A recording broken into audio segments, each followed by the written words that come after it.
പ്രഭു, പുത്രകാമേഷ്ടി യാഗം നടത്തുന്നതിനെപ്പറ്റി ഋഷ്യശൃംഗ മുനിയോട് സംസാരിക്കുന്നതിനായി അംഗരാജ്യത്തേക്ക് പോവുകയാണെന്നറിഞ്ഞു. അതേ കൗസല്യേ, നമ്മുടെ കുലഗുരു വസിഷ്ഠ മഹർഷിയോടൊപ്പം ചെന്ന് ഋഷ്യശൃംഗ മഹാമുനിയോട് ആ പാവനമായ യാഗം നടത്തിത്തരണമെന്ന് അഭ്യർത്ഥിക്കാൻ പോവുകയാണ്. സ്വാമി, നമ്മൾ എത്ര ഹൃദയശുദ്ധിയോടെ യാഗം നടത്തിയാലും നമ്മുടെ വിധിയെ നമ്മൾ തടുത്താൽ അത് എന്താകുമെന്ന് ഓർക്കുമ്പോഴാണ് എന്റെ മനസ്സ് വല്ലാതെ വേദനിക്കുന്നത്.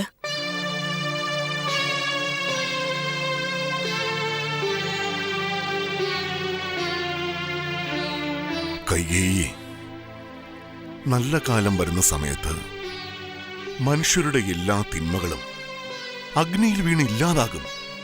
അത് പൂർവികർ പറഞ്ഞതാണ്. മഹാരാജൻ, ഈ യാഗം ഇതുവരെ നമ്മൾ ചെയ്ത പരിശ്രമത്തിനെല്ലാം ഉപരി പാവനമായ കാര്യമാണ്. ഇതിലൂടെ ഫലം ലഭിക്കണമെന്ന് തന്നെയാണ് എന്റെ ആഗ്രഹം. സഹോദരികളെ, വന്നാലും മഹാമന്ത്രി സുമന്ത്രരെ അയച്ച് മഹാരാജാവിന്റെ യാത്രയ്ക്ക് 5 കുതിരകളെ കെട്ടിയ തേരും പിന്നെ കാവലിനായി ചതുരംഗ സേനകളെയും തയ്യാറാക്കാൻ പറയൂ. മഹാറാണി കൈകേയി, ഞങ്ങൾ ഋഷിശൃംഗനെ കാണാൻ പോകുന്നത് നമ്മുടെ അന്തസ്സും ആഭിജാത്യവും എടുത്തു കാണിക്കാനല്ല, ആ മഹാമുനിയുടെ കാരുണ്യം ആരായുവാൻ വേണ്ടിയാണ്.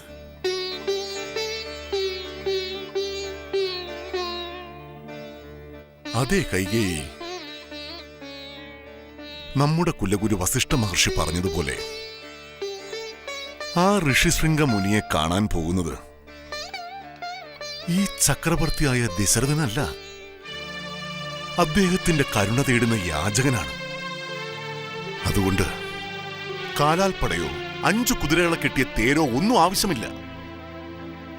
ആലയത്തിലേക്ക് ചെല്ലുന്ന മര്യാദ അനുസരിച്ച് വെറും നഗ്നപാതനായി നടന്നു പോവാനാണ് നാം ആഗ്രഹിക്കുന്നത്. ദശരഥ, വലിയവരെ അങ്ങേയറ്റം ബഹുമാനിക്കുന്ന അങ്ങയുടെ ഈ മനസ്സിനെ ഞാൻ എൻ്റെ ഉള്ളം കൊണ്ട് അഭിനന്ദിക്കുകയാണ്. മഹാരാജൻ, മഹാമുനി ഋഷിശൃംഗനാൽ അങ്ങയുടെ ആഗ്രഹം നിറവേറുമെന്നത് സുനിശ്ചിതം.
വന്നാലും മഹാരാജൻ,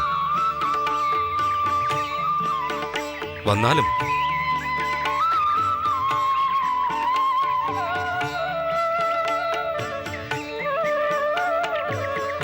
വരണം മഹാരാജൻ.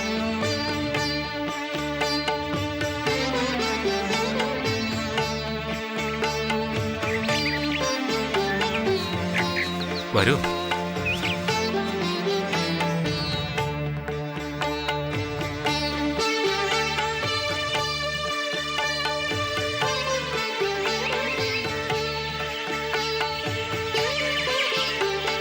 വരൂ മഹാരാജൻ.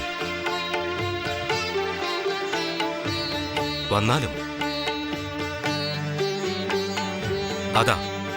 അതാണ് ഋഷിശൃംഗന്റെ ആശ്രമം. വന്നാലും.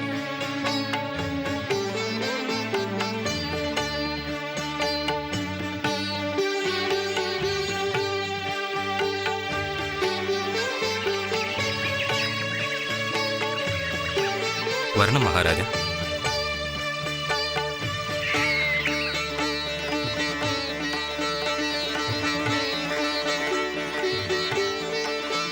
വന്നാലും പ്രഭോ, വന്നാലും എല്ലാവരും വരൂ.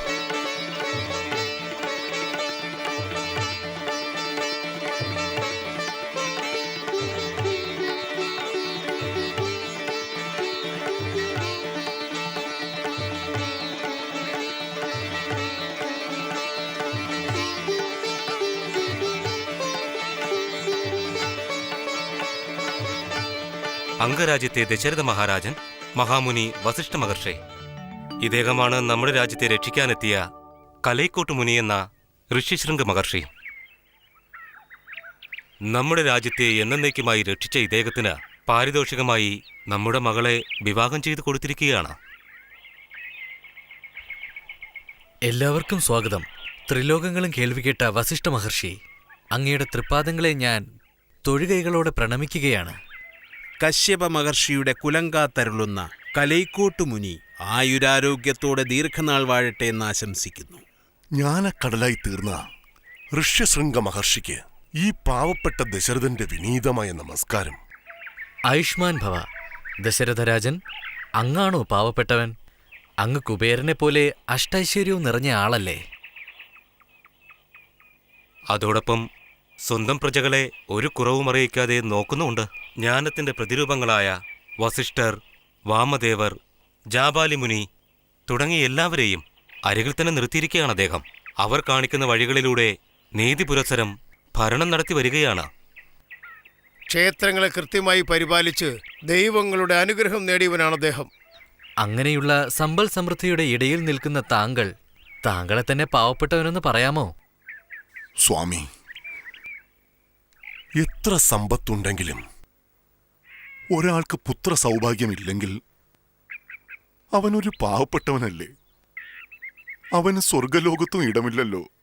ആ നിർഭാഗ്യവാന് പുത്രൻ എന്ന നരകം സിദ്ധിക്കുമെന്ന് വേദങ്ങൾ വരെ പറഞ്ഞതാണ്.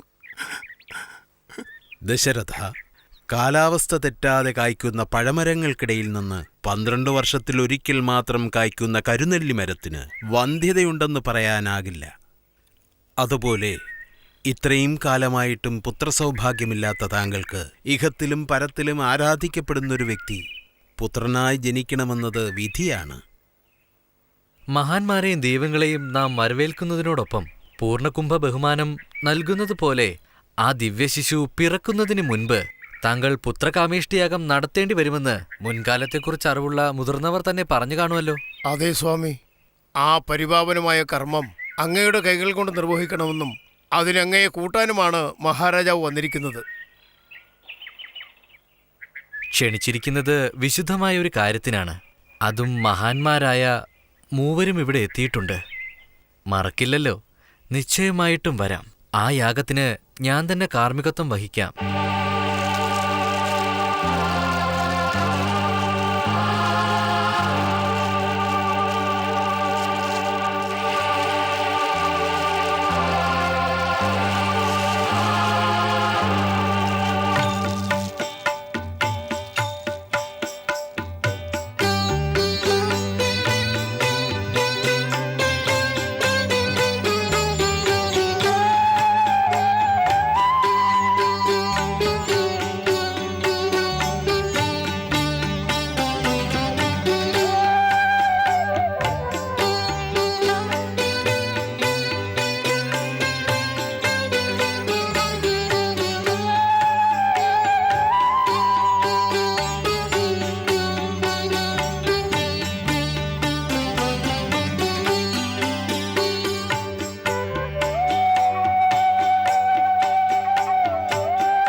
പ്രഭു, ഞാനൊരു കാര്യം ചോദിച്ചാൽ കോപിക്കില്ലല്ലോ അല്ലേ?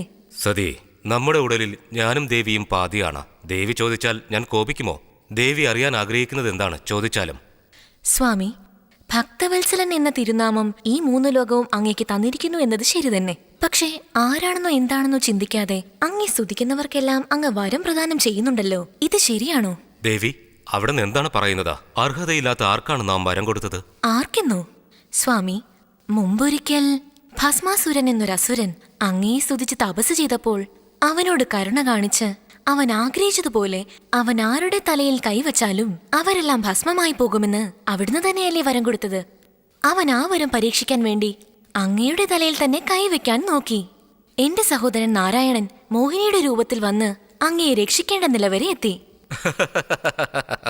അതുമാത്രമോ, അസുരനായ രാവണന്റെ ഭക്തിയിൽ സംപ്രീതനായി അവൻ ചോദിച്ചതുപോലെ ഈ എന്നെ തന്നെ ദാനമായി കൊടുത്തു കളഞ്ഞില്ലേ?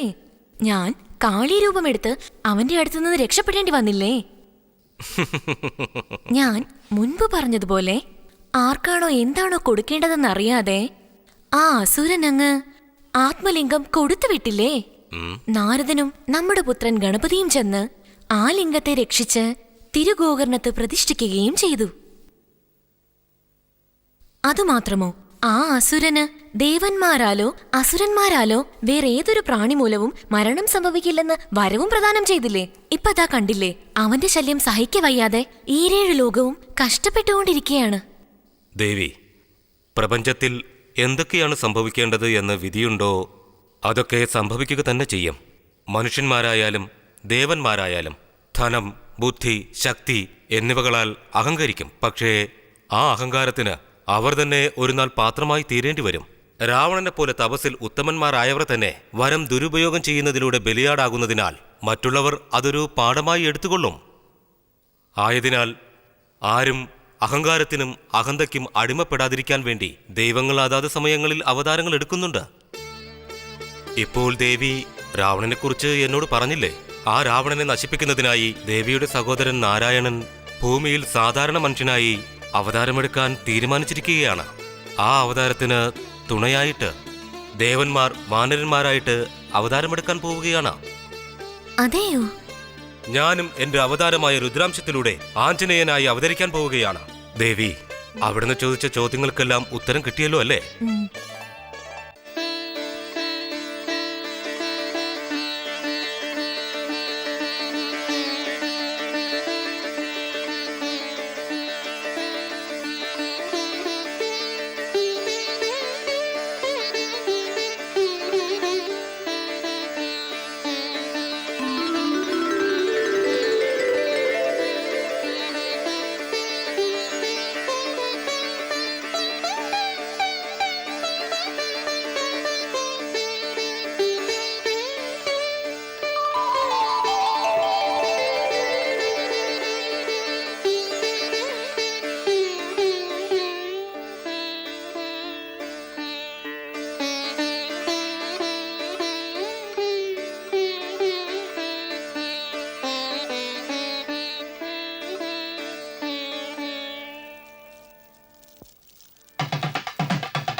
ഋഷ്യശൃംഗ മുനിവരിയ, ഈ അഗ്നിദേവന്റെ പ്രണാമം. ഈ ലോകം നിലനിൽക്കുന്നതുവരെ അങ്ങയുടെ യശസ് നിലനിൽക്കട്ടെ മുനിശ്രേഷ്ഠ. അങ്ങയുടെ ഈ യാഗത്തിൽ ഞാൻ സംപ്രീതനായിരിക്കുന്നു. അതിന് പ്രത്യുപകാരമായി പ്രസാദമായി നാം ഇതാ ഈ ദിവ്യാമൃതം അങ്ങേക്ക് നൽകുകയാണ്. ഇത് ദശരഥ പത്നിമാരായ മൂവരോടും സമഭാഗമായി സേവിക്കാൻ പറയുക.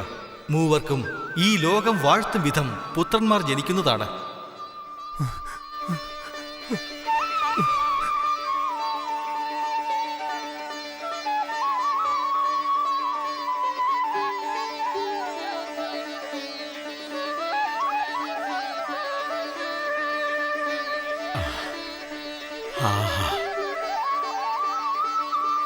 ഇതാ വാങ്ങിക്കൊള്ളൂ. ഇനി നമുക്ക് വിട നൽകിയാലോ?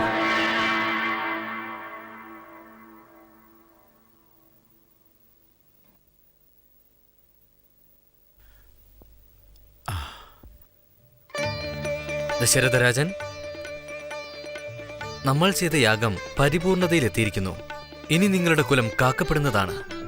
നല്ല നേരം നോക്കി അങ്ങയുടെ പത്നിമാർ മൂവരോടും ഈ അമൃതം സേവിക്കാനായിട്ട് പറയൂ.